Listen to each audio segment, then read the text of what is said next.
lasanao i Madagasikara oh Jesosy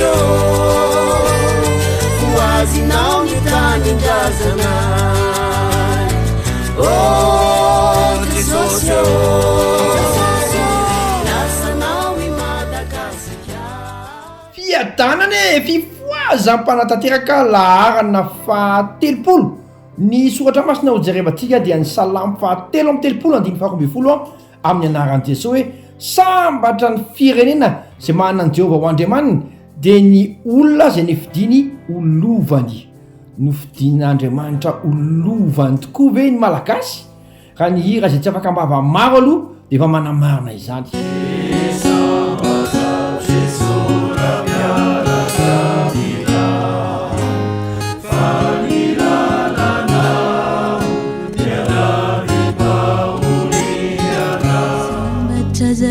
Fanahadio ni lalana no diafiny satria olo mitsinjo ny hoaviny dila paradisy izay tadiaviny.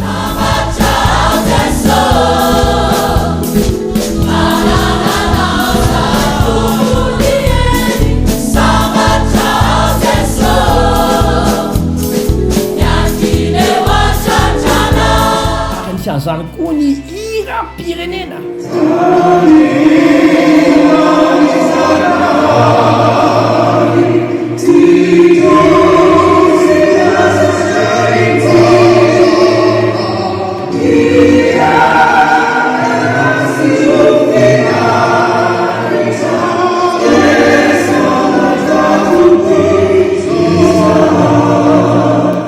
mendrika ny fotanteraka ny malagasy ndao tsika ino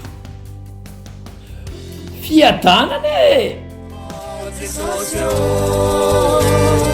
lasanao i Madagasikara